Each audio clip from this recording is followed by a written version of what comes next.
We would like to let you know that this event is going to be in English, and for all those that were interested in today's debate but are unable to attend, and especially for our partners in Latin America, we will be live streaming the event. All the panelists already agreed, so if you agree, we can go with it. Yes? Good. Firstly, I'd like to offer special thanks to the missions of Uruguay and Chile that are supporting this event. I would like also to extend this thanks to all the representatives of the missions present today, especially those from the Gulag region, and all the public interested in the topic. I would also like to offer particular thanks to our panelists, Raquel Dolnik, Special Rapporteur on Adequate Housing, Alex Beliani from the Development Planning Unit at University College of London, and Lorena Zarate, President of Habitat International Coalition. For kindly accepting the invitation to participate, we're very excited to have you all here. And Magdalena Sepulveda, Special Rapporteur for Extreme Poverty, who's going to be part of the panel, but she couldn't come. However, we appreciate her support and encouragement to organize this event. I will also like to take the opportunity to present myself and TECHO. My name is Ignacio Azul. I'm Director of TECHO in UK. And TECHO is a youth-led non-profit organization which, following its foundation in 1997 in Chile, has since expanded to in 19 countries in Latin America. And TECHO works with informal settlements across the region, constructing transitional and permanent housing, promoting community development and advocacy for policy making. And we recently opened our first office in Europe, in the UK. So today's discussion aims to bring housing and poverty in Latin America into focus as a critical human rights issue in the context of the post-2015 agenda. And the principal objectives are to share and learn from the Special Rapporteur and academics on key tensions and challenges in low-income housing in Latin America, to share best practice and learn from NGOs and social movements involved in the provision of affordable housing in Latin America, and to promote and discuss the guiding principles regarding security of tenure for the urban poor, and also to consider the work of the UN Rapporteur on adequate housing. The discussion will be broken into 4 sections. Firstly, we will offer a brief introduction of housing in Latin America. We will then allow each panelist 10 minutes to answer a question regarding the main challenges of the right to adequate housing for the urban poor in Latin America. Following this, the panelists will discuss a second question for around 25 minutes. And finally, we'll open the floor for questions. We encourage the debate and look forward to these discussions that might emerge from these presentations. Also, we will be doing a publication of this event with all the discussion and further analysis on this topic. So if you're interested, there will be a sheet going around, so you can put your email and you can get then the publication of this event. So, in terms of Latin America, it has been increasingly considered a middle-income region. According to the World Bank figures, economic growth and effective social policies have helped decrease extreme poverty across the region from 50% to 27% during the past 20 years. Nevertheless, Latin America remains the most unequal region in the world. Growing inequality has generated fragmentation, segregation, and exclusion.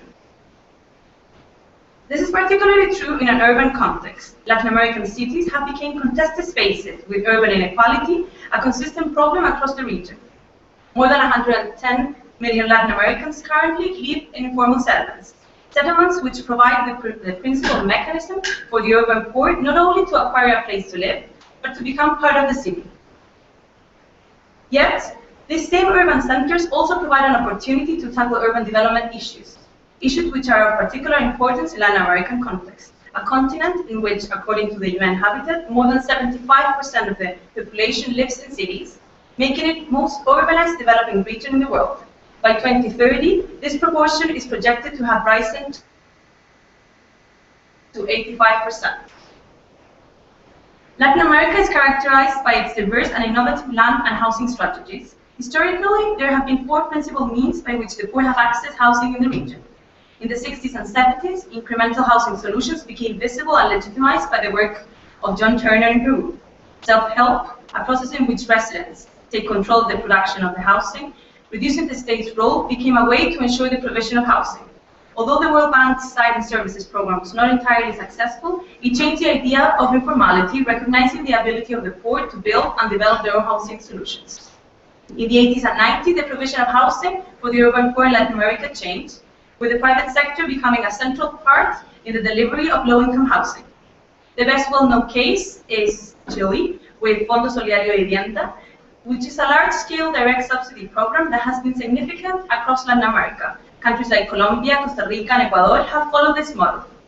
Although this type of provision has contributed to the reduction of housing deficit and has delivered quality construction, it has questioned because of creating segregation and sometimes failing to involve local residents.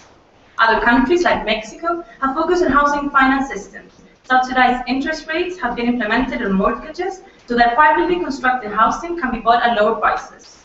Yet, this model remains out of reach for the low-income households that are not part of the formal finance system. And more recently, large-scale upgrading has become a prominent strategy in the region. In Brazil, for example, significant investment have been focused upon slum upgrading in an attempt to integrate the favelas into the city. This policy has allowed for a more comprehensive understanding of low-income housing and the urban poor. As TECHO, as an organization, we're particularly worried about three main topics. One is the access to the city, and thinking how competitive land market has been made it very difficult for the poor to advocate for well-located land, and mass evictions have taken place during the past decade. Secondly, the role of the private sector and its relationship with the state in the provision of low-income housing, and which is our role as an NGO in the provision of these houses. How can the market values are negotiated with the social needs of the population? And lastly, and most important for TECHO, it's the participation of the residents in the access to housing. So thinking about how to integrate the needs of the residents in the product and the process of housing. So for us, it's important to understand the role of housing as a catalyst for change and as a way to improve well-being and empower communities.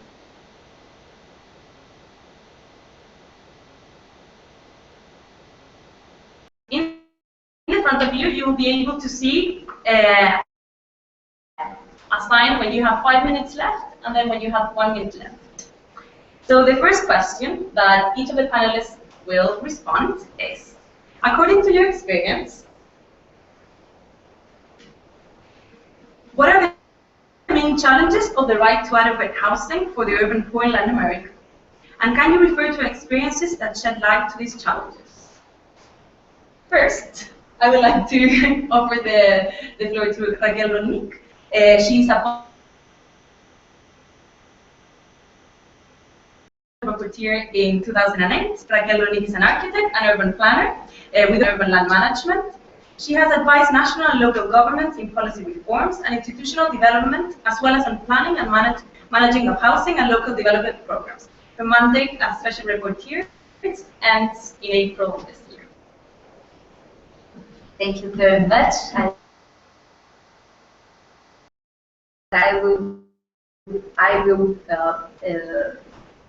suggest a first answer to the question in Spanish because it sounds much better. What are the main challenges of the right to adequate housing for the urban poor in Latin America? El problema de la vivienda no es techo, es suelo. The question of the right to adequate housing, the main issue, the most complex issue, in order to attain the right to adequate housing for all in Latin America. It's not a question of roof, but of land, of urban land. The crucial issue is urban poor, according to recent approaches to urban policies, but also to housing policies, have no place in the cities because they have to compete with their own means, with their own resources, which are scarce, with not only domestic real estate markets, but now increasingly, especially in the most important cities and capitals, with international financial markets, because real estate became a very, very important part the recent financial complex. We can even talk about a real estate as one of the driving forces of finance in these years. So taking that into account and realizing that this is not just a reality in Latin America, but in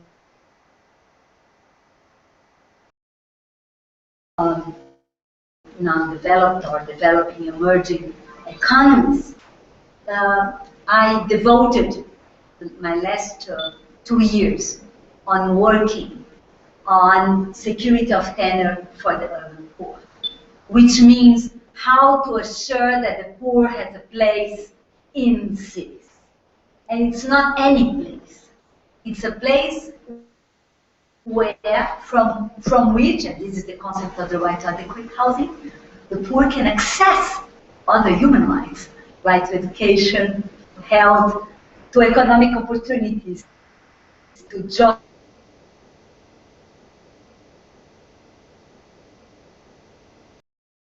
So what I know Lorena would call right to the city, which is in the core of the concept of adequate housing as it is defined by human rights law, international legislation. Why security of tenure for the urban poor? Because part of the machinery that prevents the poor to have access to a place in the city has to do with the fact that many ways or many links and many tenure systems that the poor have used over time in order to have effect have been downloaded or made illegal or been much less promoted and protected in relation to one single model, which is individual freehold registered land. So I'm talking about possession rights, I'm talking about customary laws, I'm talking about hybrid systems, melting all of that, which is a reality in many, many places.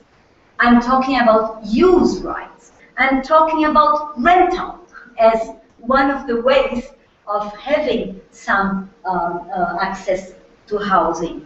And I'm talking about all sorts of collective arrangements.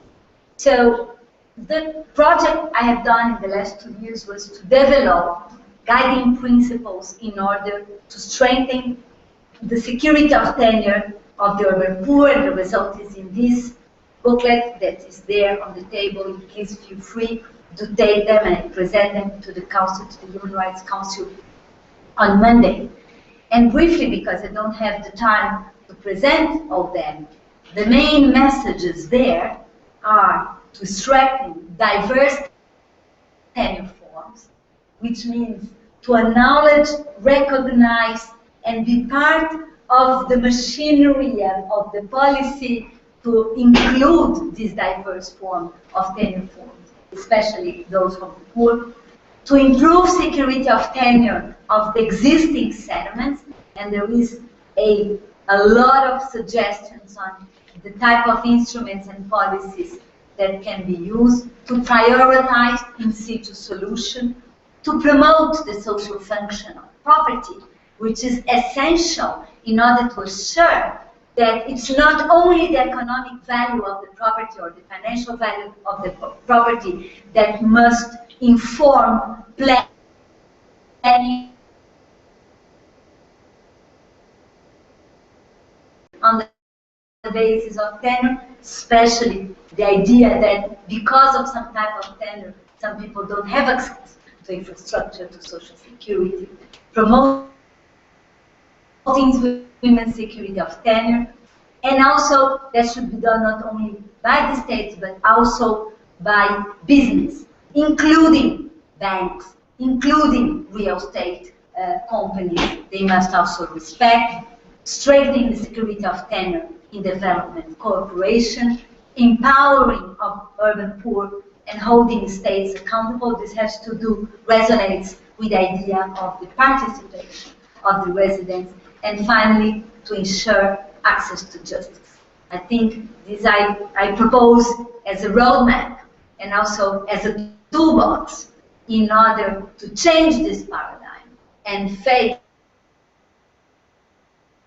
what Latin American poor are facing, but not only them today in terms of exclusion. Thank you. Now, thank you, Raquel. Thank you, Raquel.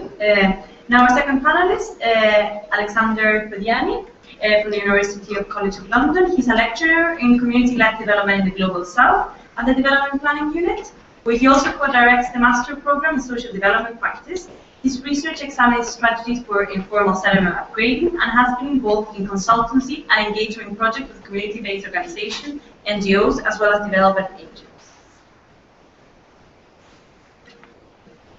Thank you for the invitation. It's great to be here. It's also an honor to be next to two very active and engaging and influential persons. It's really really nice to be in such a panel. I'm coming with a much more humble background, and I'm hoping to bring some reflections to the table. As I don't have the same experiences, the two panelists next to me, I made some notes to try to guide my thoughts in this process.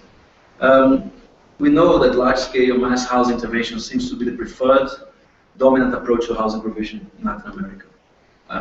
Minha Casa Minha Vida in Brazil is an example of that. The Chilean model has become an example of how governments can play a role in subsidizing and supporting the private sector in the provision of housing and scale. As a result, we have seen housing provision that's often, I think, we had a very timid introduction to the Chilean model, but unresponsive, of poor quality, and pushing the urban poor to even more marginalized locations, intensifying the spatial inequalities in Latin American cities. On the other hand, the report that we just heard from Raquel and Nick emphasized the importance of in situ informal settlement upgrading. That was my reading out of the work. Articulating it as a preferred approach to securing tenure livelihoods and providing adequate housing solutions for the urban poor. While there is lots to say about the challenges generated by the top-down, market-oriented mechanism of mass housing production, which I really want to concentrate my intervention on those points, I'd like to focus on the challenges to make informal settlement upgrading an option that addresses housing needs and addressing patterns of urbanization reproducing inequalities in the city. The first challenge that I come across, and which is not a new one, is about unfavorable forms of inclusions. While being often sidelined by national governments in Latin America, informal settlement upgrading is extremely fashionable among designers, architects, who found localized interventions and the role of acupuncture urbanism to express their creativity and skills in so-called socially responsive ways.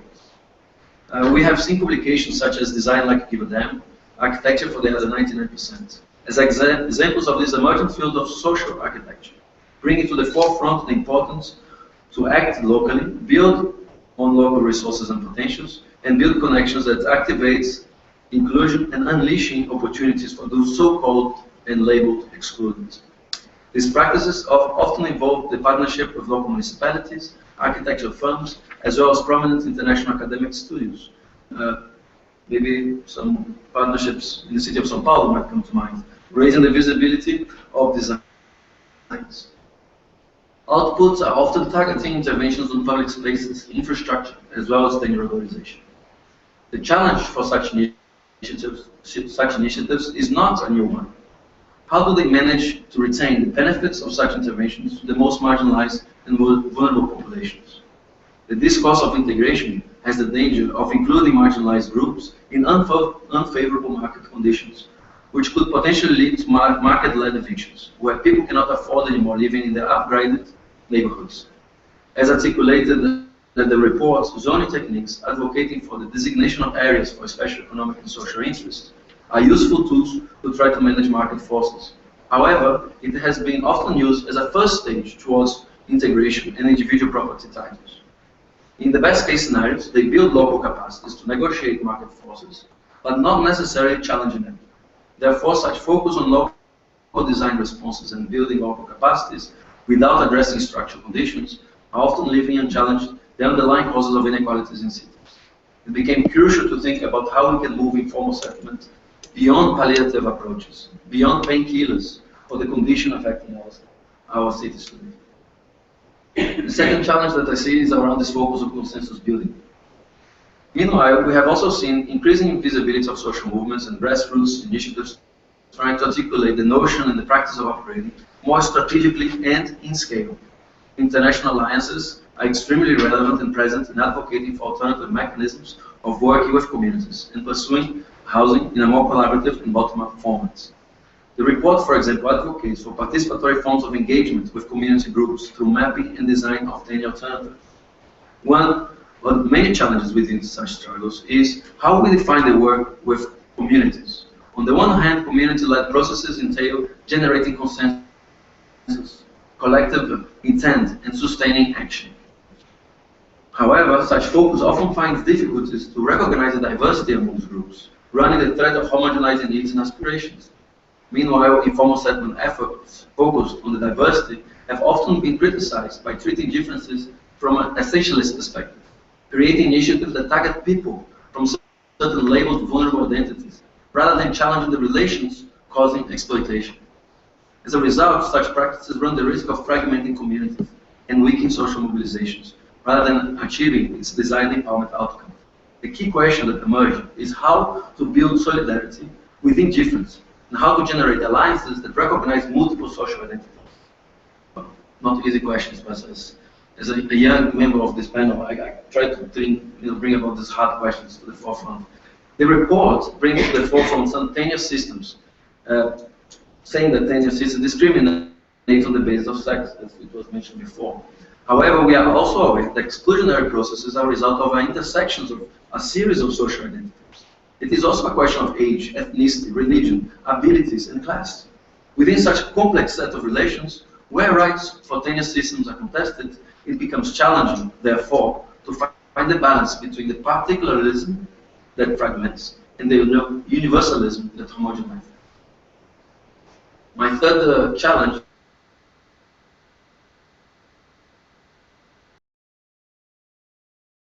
paradox of the one hand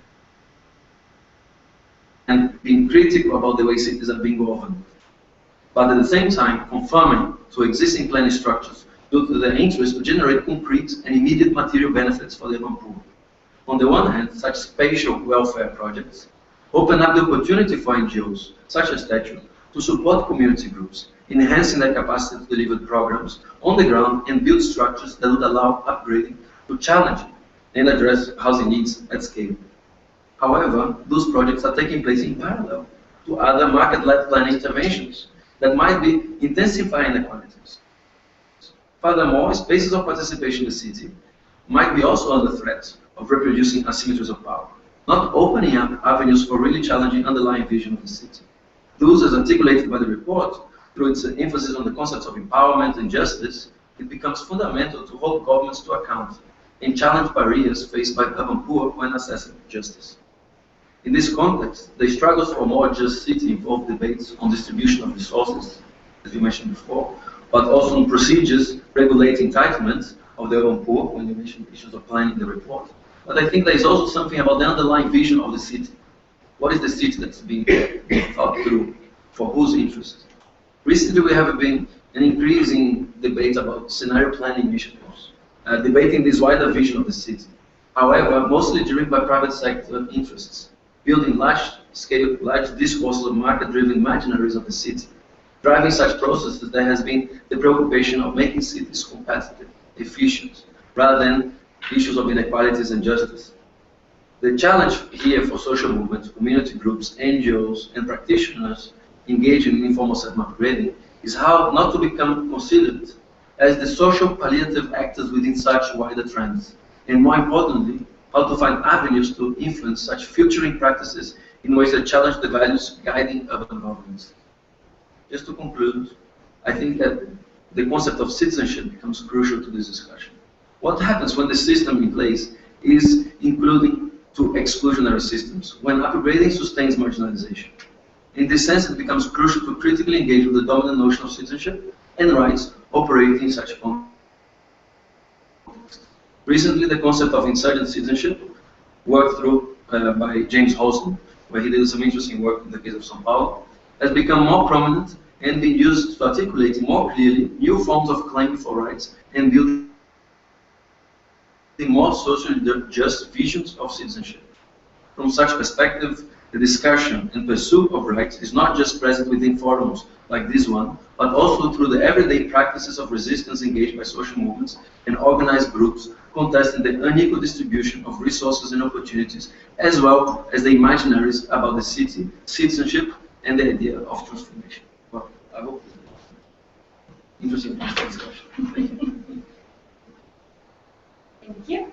And our final panelist, Lorena Zarate. She is the president of the Habitat International Coalition. She was regional coordinator of Habitat International Coalition in Latin America until 2011. And she has been involved in the elaboration and dissemination of the World Charter on the Right to the City, the consultation process to define the Mexico City Human Rights Program, and the promoting committee for the elaboration of the Mexico City Charter for the Right to the City.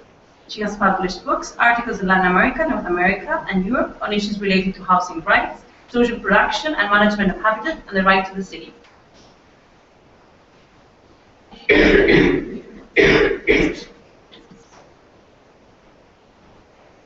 Thank you very much. Hello, good afternoon, everyone. It's a pleasure to be here sharing this table. Thank you, TECHO, for the invitation. I have to say that it's not much to say now after those wonderful presentations and questions, but I will try to show some pictures about what they were talking about and try to add some few ideas and visions and proposals we are working now for many decades, actually, as Habitat International Coalition. So let me see if I can use this machine. Okay. Yeah. So the first issue will be actually to focus and try to understand what we see and to try to call the things by its real name. So is talking about the poverty as being the problem is actually talking about richness and extreme richness being the problem. And we need to talk about that too, because otherwise we're just seeing one side of the coin. Extreme poverty, and poverty is great because there are extreme rich people. And we know that the trend is growing and growing, and the gap is growing and growing. And the numbers are there, even official numbers. So even under the so-called crisis, big companies, big enterprises, and big banks are making a lot of money. So we need to talk actually about that excessive concentration of richness and also spatial exclusion. It's not just social exclusion, economic exclusion, but also spatial exclusion. So that picture is real. It's not not a DVD video kind of design, 3D whatever. It's real. That's in Mexico City. It's one of the pieces of land. It's called Santa Fe, the west of Mexico City, and one of the pieces of land in the more expensive price in the region in Latin America.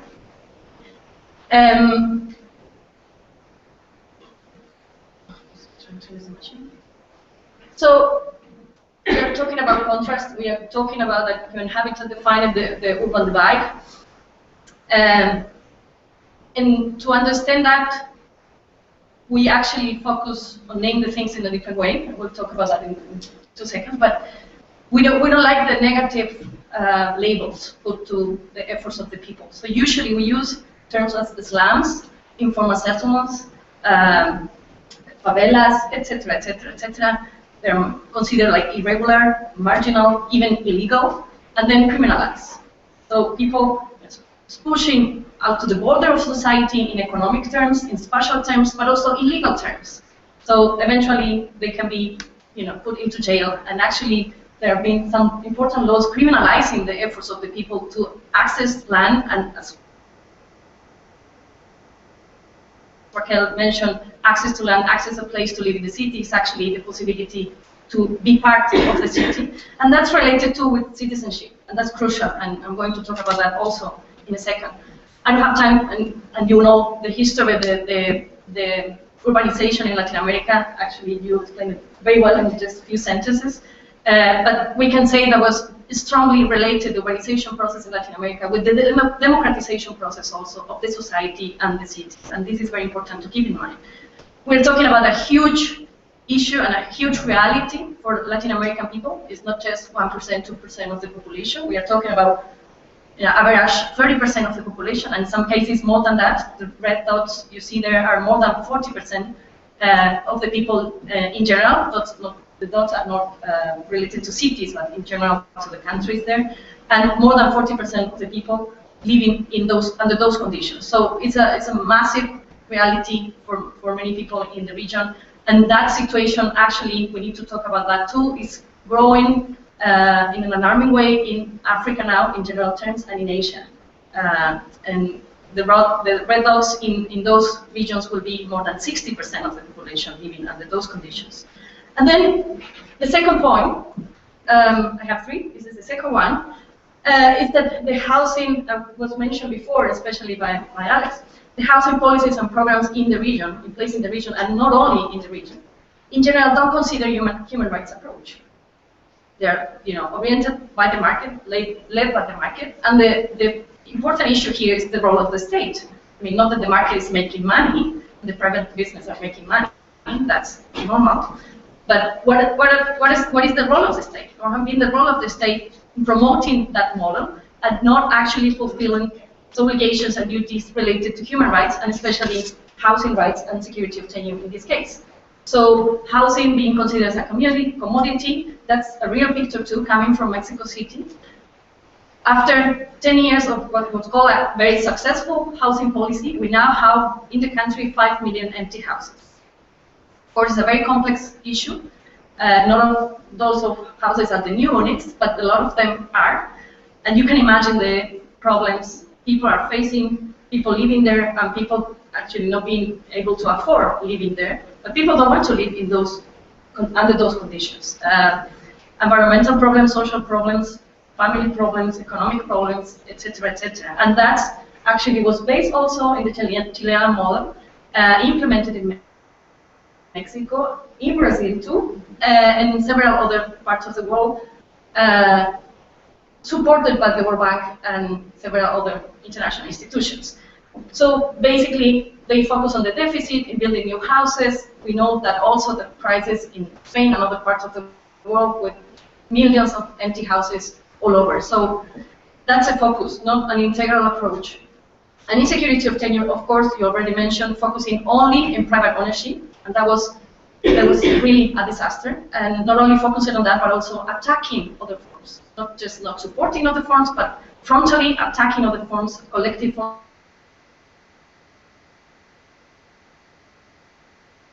traditional forms, customer forms, cooperative forms, etc., etc. And the last time to discuss this data.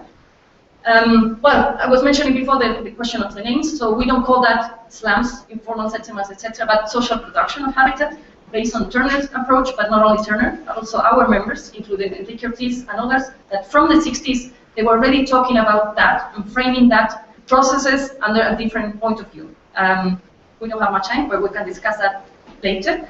And of course, focusing on the right to the city, because we know, and Raquel mentioned already, that also solving the housing problem is not just building houses, it's not just focused on the roof, it's focused on the land. And as Alex mentioned, it's not just focused on the land and the division and the redistribution of the land, but also the redistribution of the political power. And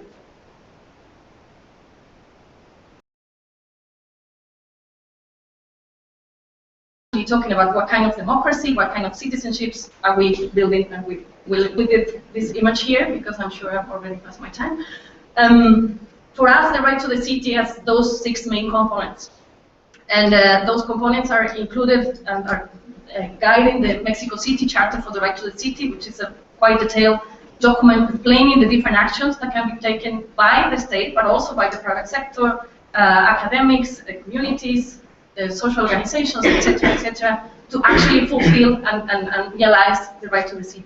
So different 6 components: human rights in the cities, which is very important, and it's an issue growing in very different parts of the world. The social function of land and property at the city, already mentioned in the principles Raquel is bringing to us today. The democratic management of the city, which is related to democracy and have a real democracy, not just elections every few years.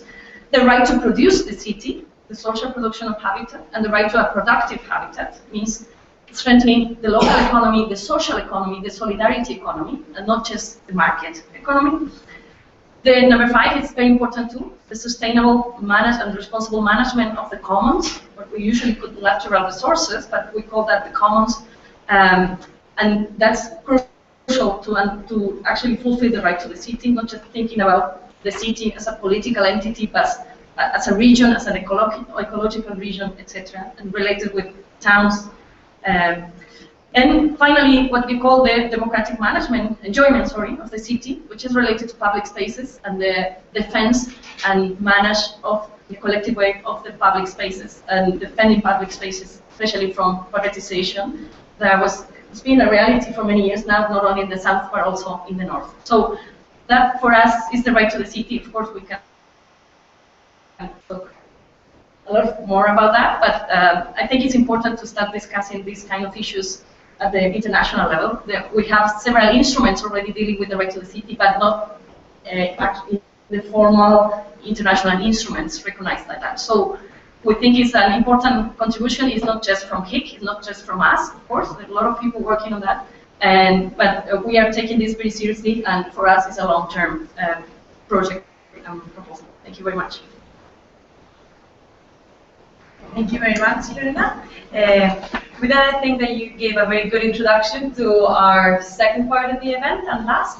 That is, the idea now is that you can discuss, focusing a lot in the right to the city and also using the guiding principles. So the guiding principles for security of tenure discuss the set of relations with respect to housing and land established through statutory or customary law or informal or hybrid arrangement that enables one to live in home security, peace and dignity. It is an integral part of the right to adequate housing and a necessary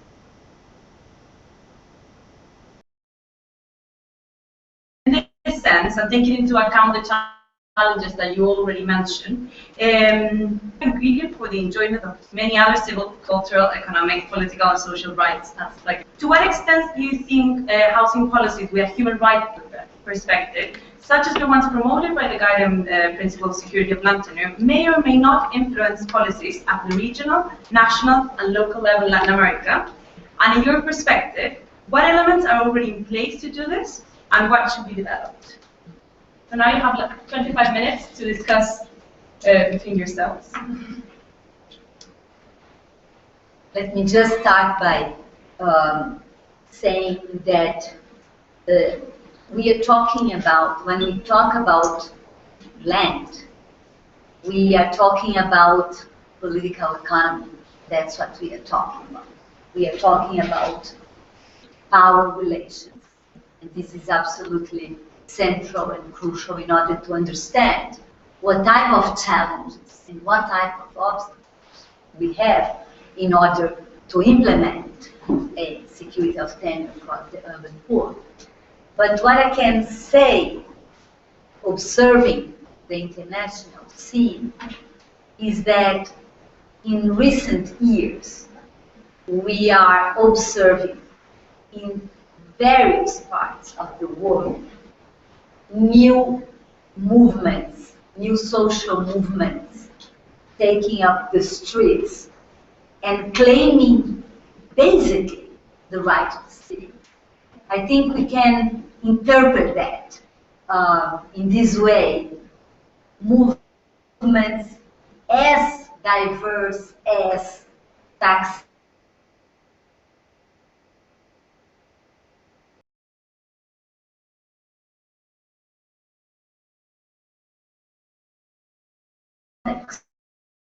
of other countries. We are talking about maybe they are not being articulated like that as a right to the city, although in some cases, yes, they are articulating like that as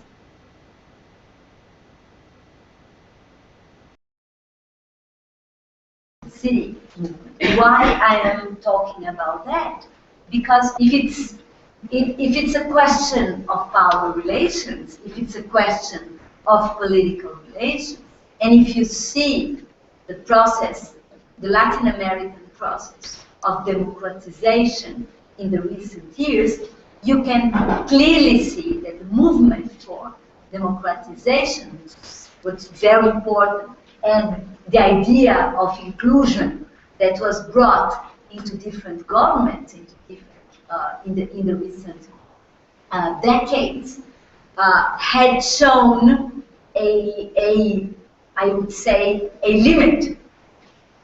And there is a new social movement emerging that is pushing these limits again and again.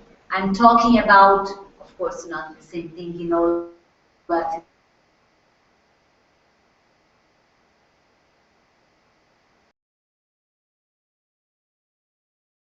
or the increasing of the buying power and consumption power of the poor, which are all very important, the poverty reduction in the region, in Latin America, which are all very important outcomes of a struggle of 30, 40 years ago with these actors.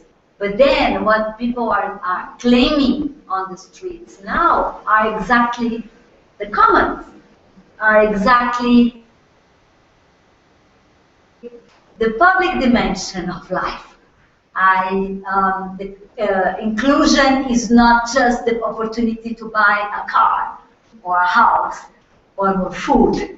There is something about public goods like education, health, public transportation, which I could articulate as a right to the city, which is on stake. And there are new actors in the region pushing for that.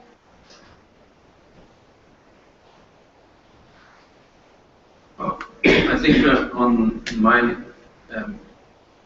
so what we could add to the discussion is the relationship between the wider change of the political scenario with the locality and the micro politics and the macro politics.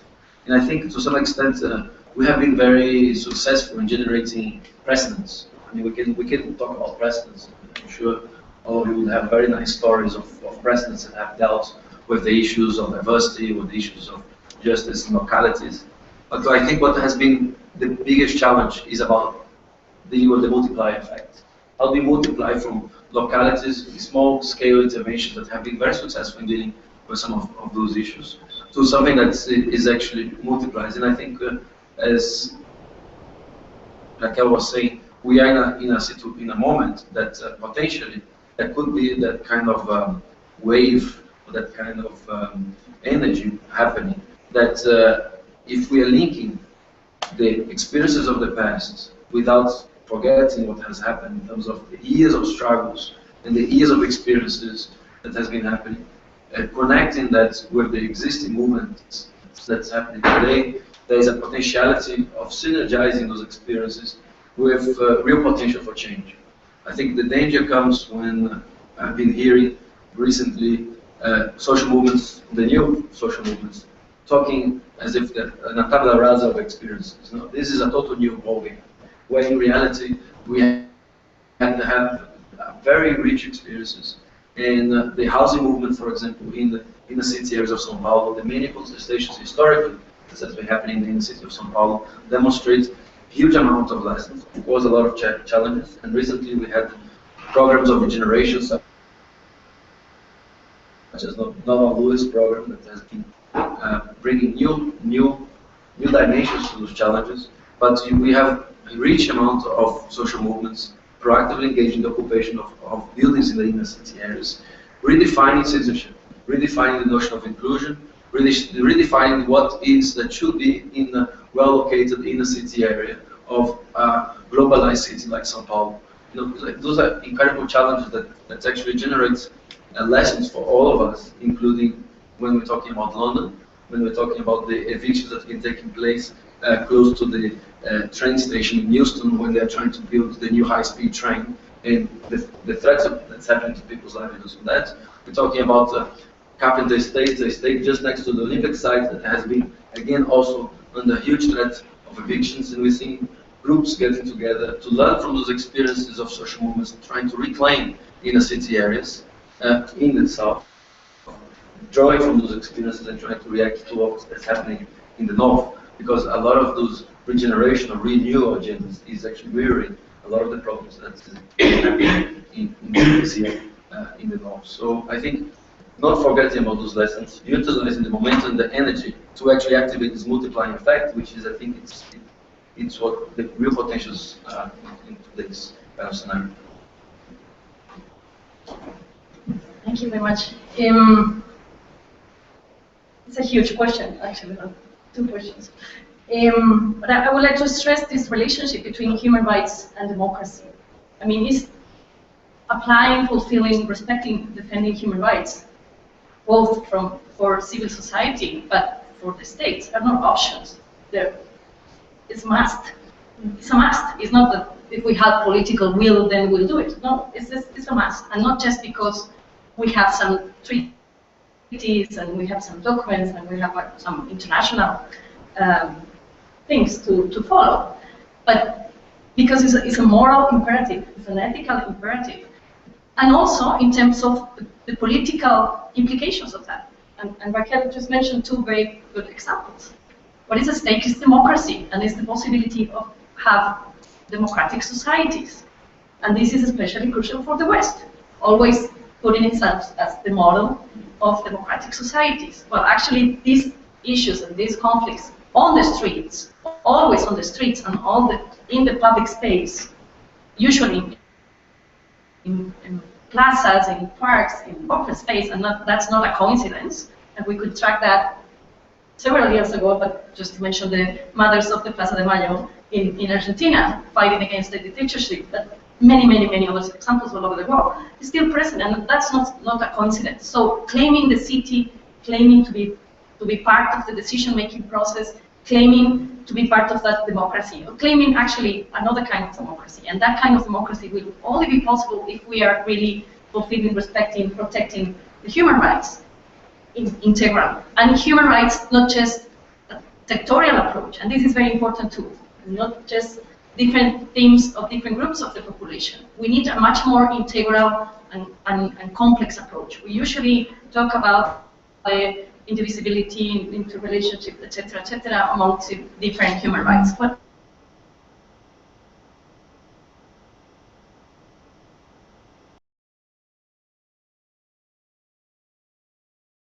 we need to address that in a very different way.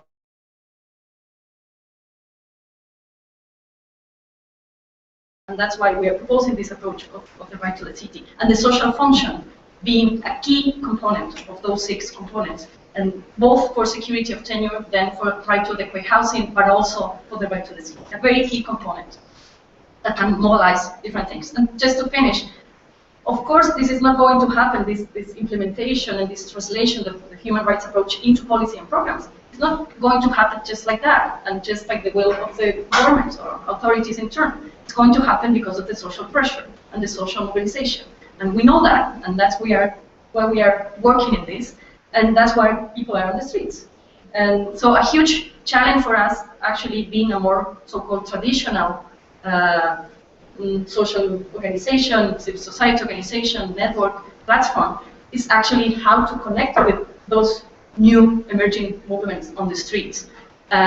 Much more horizontal, much more flexible, much more spontaneous, much more on the Twitter and Facebook and all those things. We have a huge challenge in linking more, understanding more, and being part of that. Not them being part of us, but us being part of that bigger movement. So huge challenges, and we are trying to work on that. Thank you. Thank you very much. Do you have any other comments? So now we will open the floor to questions. Does anyone have a question or a comment? Yes. Good afternoon. We are from Chile. We really would like to first congratulate TECHO for this initiative that we have supported as a country. And in this regard, we confirm our support to your initiative. We hope that you should continue inviting us to this kind of event. And in this regard, we thank you also. We thank the panelists, the special rapporteur, especially for dedicating the time, busy time, to the rapporteurs in these sessions of the Council. And of course, the rapporteur, the other panelists as well, for the interesting thoughts that they have shared with us. As Madame Roddick said, the question we are discussing here goes to the core of the economic system that we have in many of other countries. We have, first of all, allow me just to say a few words about the principles, the guiding principles that you have developed. Of course, we will examine them, but we have the first reading. We considered that this is a tremendous contribution to promote and protect the security of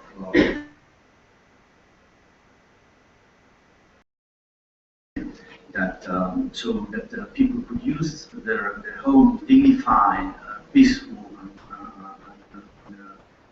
in a peaceful way. So we agree with you, Madam, that all persons should enjoy security, a degree of security of tenure that might warrant judicial protection against false evictions, harassment, and other threats. Because we agree that housing has a social function. We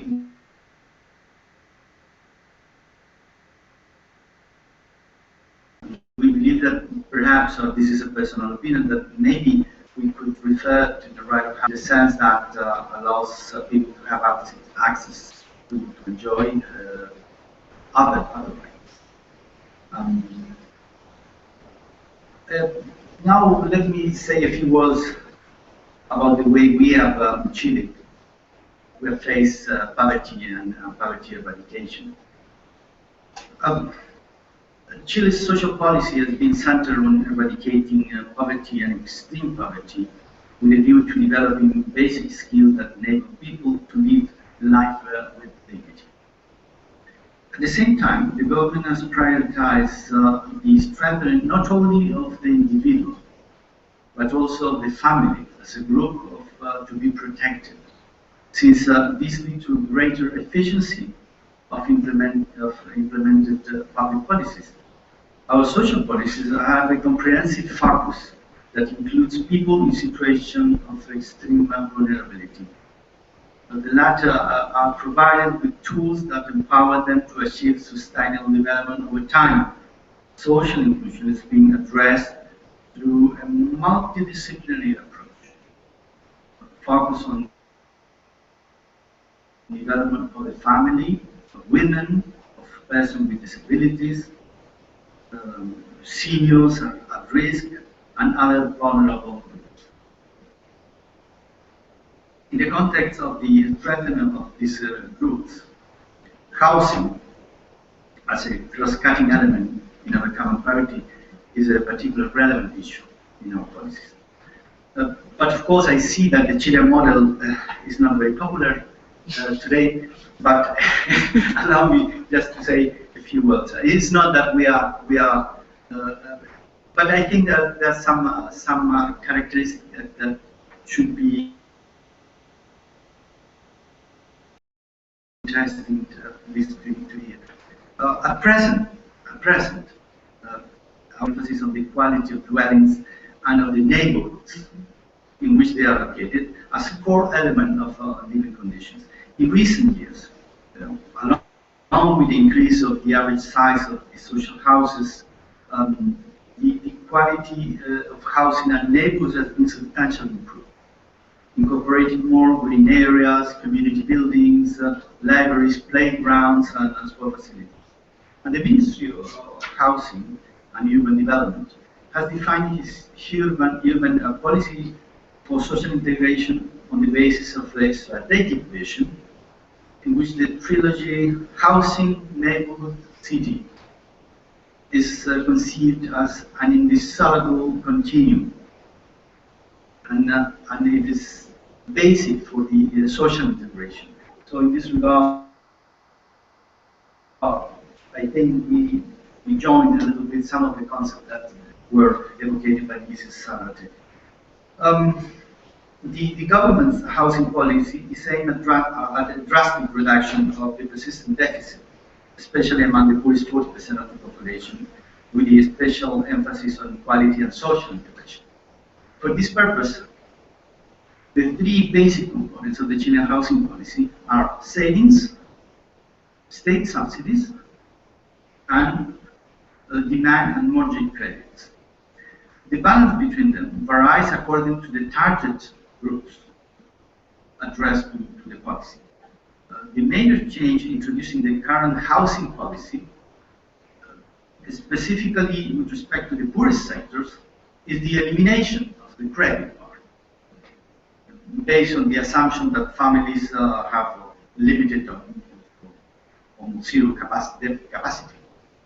It is further assumed that in spite of this limitation and in the absence of the obligation of repayment, resources will become available which can be used for completion or finishing of the interiors of the house.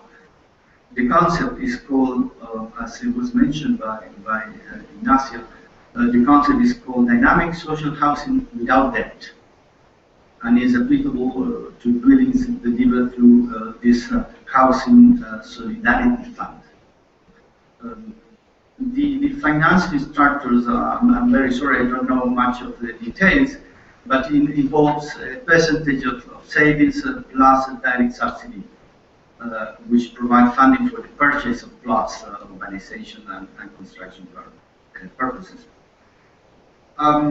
Well, we recognize that we have still many challenges in this area, but we really believe that through public policies that include the rights approach, we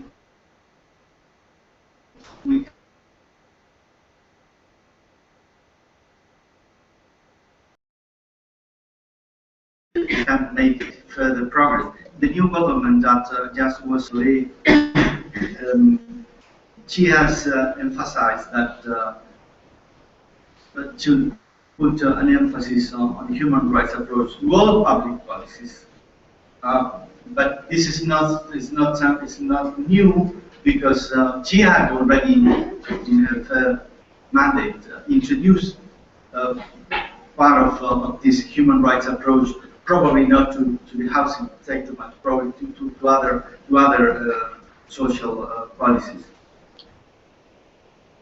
And we believe that, well, we recognize that inequalities in our country, as in the rest of Latin America, is a crucial issue, and that explains, in a way, the social movements.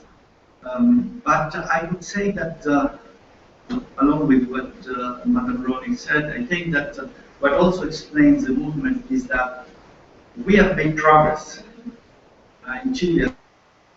At least we have reduced poverty in a very dramatic way in the last 25 years. But we have, so people now are demanding other rights. They are demanding not social policies, but they are demanding the right to education, the right to health, etc. And I would not be surprised that in the future they will be also demanding more basically the right of housing.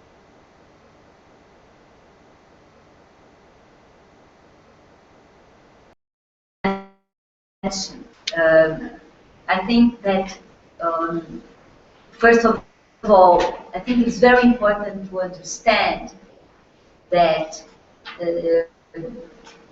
the assessment of the product of almost 30 years of housing policy in Chile was made possible for the people here in the panel, but also in other countries, to see what was the product, what was the good side of it, and what were the problems that we had. Unfortunately, our governments didn't hear to that because the Chilean experience was there. So the new programs, like Minha Casa Minha Vida in Brazil, could learn from what happened in Chile and avoid some of the issues that happened with the Chilean model.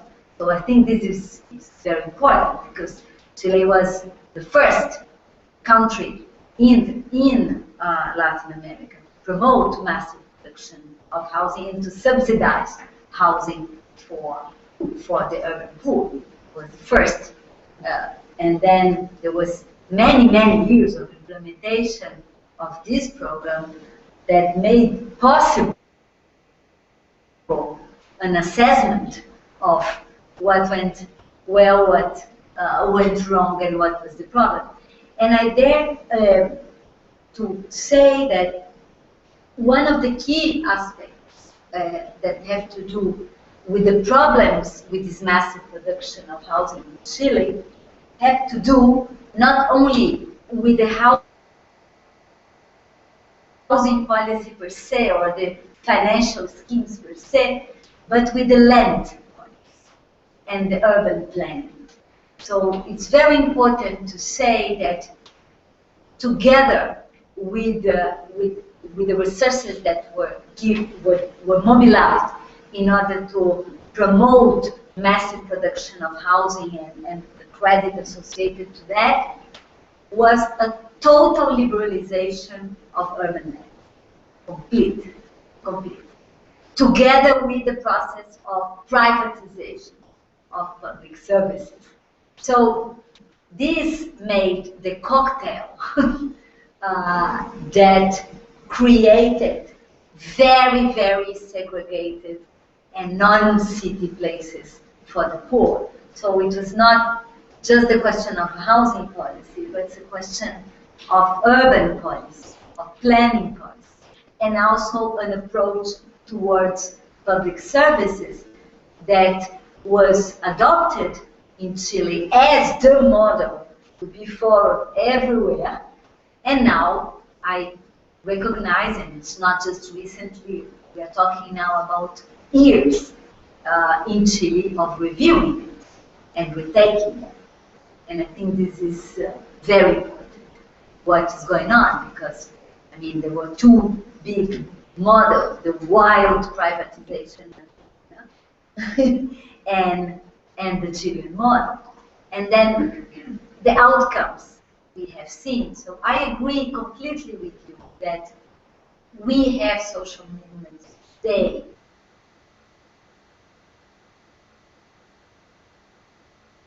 because of the advances. Yes, I agree completely, because we cannot deny the importance of reducing poverty. We cannot deny the importance of increasing salaries and incomes of the poor in Latin America. This is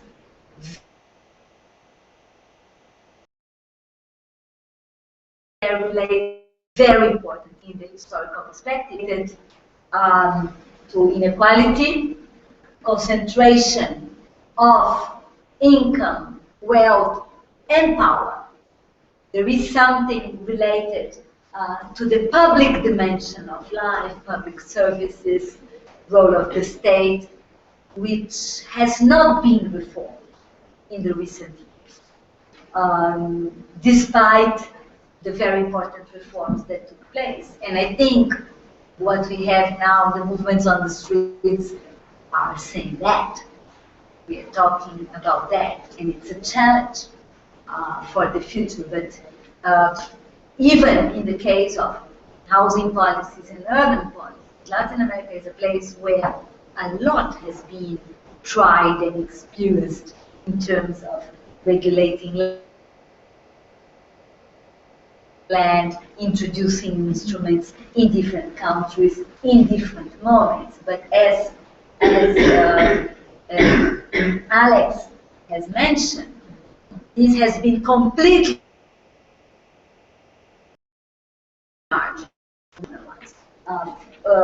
on behalf of which is promote growth, promote real estate promotion and real estate appreciation above anything. So that's what happened in the continent. So I think it's very important also to retake the agendas that were in place in Latin America and the experiences that were in place with the public participation, participatory, which now is over. Where there is participation?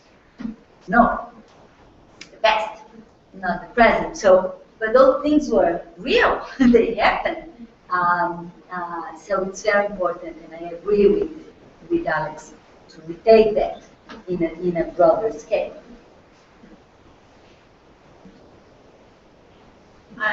Thank you also for the intervention. And what I wanted to say is that TECHO has been working very closely with the Ministry of Housing in Chile, and I think that it's important also to acknowledge the difference of the different phases in the housing policy of Chile. The critiques come much more from the 80s and the 90s, from 2006 when the main changes were introduced.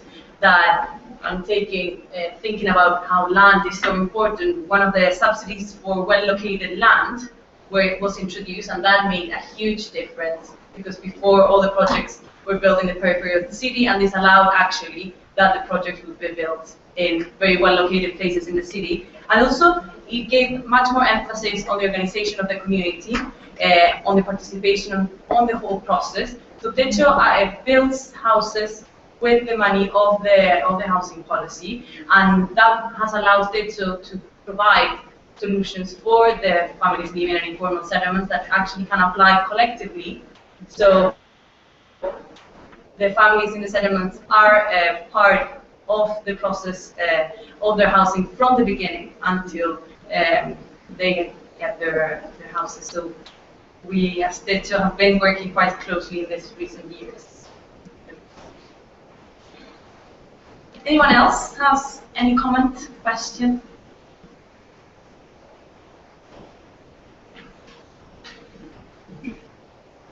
Thank you very much.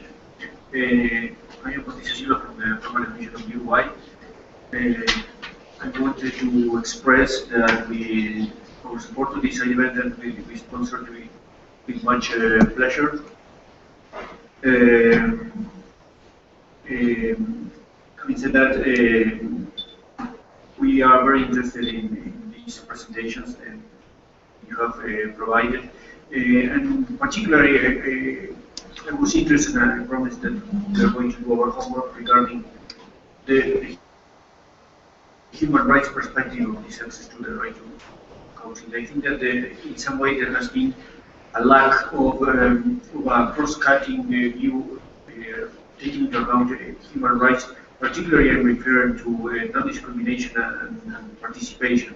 When we speak about this human rights perspective, when designing and putting forward different, very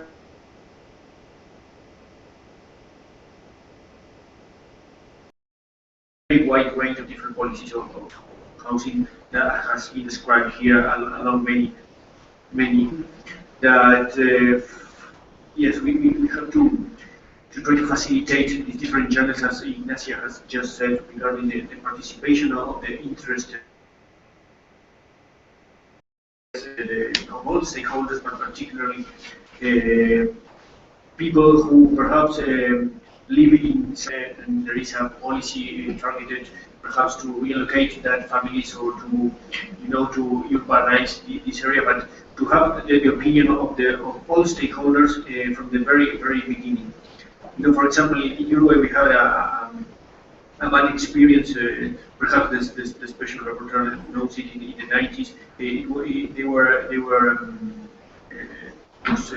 their name government equality basic units. The public from public funds they got constructed very tiny living units. With the perspective that if things go better or the people who live there are better, they could make bigger these spaces, adding new rooms. and they were very bad, clarified, not taking into account the opinion of the people who are going to live there, far from all services. It was just a kind of a, colored area in a map, and there were people who were allocated there. And the final result were kind of ghettos, and the young people didn't understand how things were going to work. So the result were that they left those houses. Even they stole some parts of the house, and they went back to what they considered their place, because they had their own facilities there. For example, people who live, I don't want to talk about slums or whatever, but they had for example, they earned their living by collecting classified plastics or papers, or and they earn a living with that. And people who clarify this kind of policies didn't take into account that these people needed a space to have their horses, and to have their chariots, where they collect all the things. So that was a complete lack of human rights perspective and participation. And I thank very much the presentation that spoke about democracy and new demands for participation. I was wondering, just to pose one question forward, taking into account this perspective, if there are some other actors, and I'm speaking here perhaps could be others, but national human rights institutions, if they can collect this kind of demands, and perhaps in their way to try to channel to different authorities in their talks with governments about this demand of having a human rights perspective when we speak about access to housing. In Uruguay, for example, I don't want to extend too much. We had a policy of preventing new settlements and new these kind of areas where there was a lack of services, and there was an interesting synergy among the public promotion and recuperation of the central areas that were in the process of going bad, and urbanization of lands with private investment. I think there was an interesting synergy there. So I think I agree with my Chilean colleague that our countries in Latin America has fortunately seen an interesting and important reduction of poverty and of extreme poverty, but there are still challenges. We're still facing challenges, including the aspect of reducing inequalities, which has their expression in the city. So, and I have one last point, taking into account what I said first, regarding the formation and the education, including at the university levels. For example, in the architecture area, the area of the special rapporteur, if we can push to have this human rights perspective from the very beginning, because I think that from time to time we see architects or urban planners having these big maps, designing, but not taking into account different aspects that has to do with what we are speaking here. So I want to thank again the presentations, and once again say that you were sponsored with pleasure this event.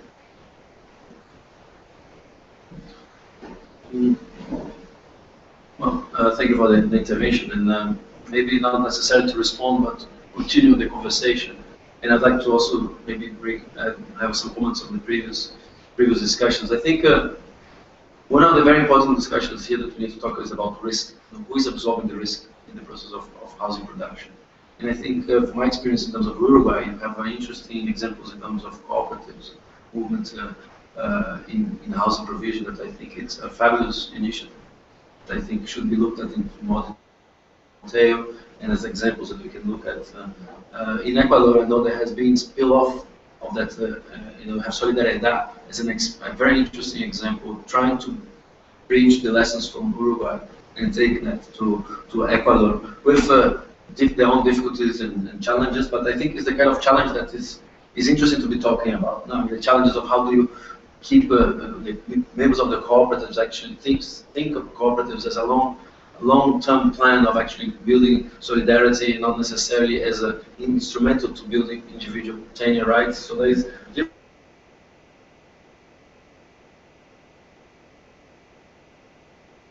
challenges there that I think we need to think through. But nevertheless, is the better type of challenges than from the other perspective. Because at the same time in Ecuador, in my recent work there, we've seen that the Ministry of Housing going to Brazil to learn from the Minha Casa Minha Vida in ways to make sure that the government can absorb the risk of private sector investments in the production of housing for low-income groups.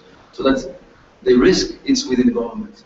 And so that we guarantee a percentage of profits for the private sector involvement in the production of low-income housing groups in ways that we don't see that risk being absorbed by governments in the production of cooperative housing. Because there, in that context, cooperative housing needs to be sustainable. They need to be long-term, and issues of sustainability and scalability start becoming utilized as a means of taking the role of the government away. So I think the established standards in terms of subsidies between private governments, and I think that goes back to some of the Chilean experience. It would be interesting to hear how those issues of risk have been played out in terms of the housing programs and initiatives. And that actually brings up some very important discussions to the table. I just wanted to add that and take the opportunity that we had a delegate from Uruguay to talk about some of those issues.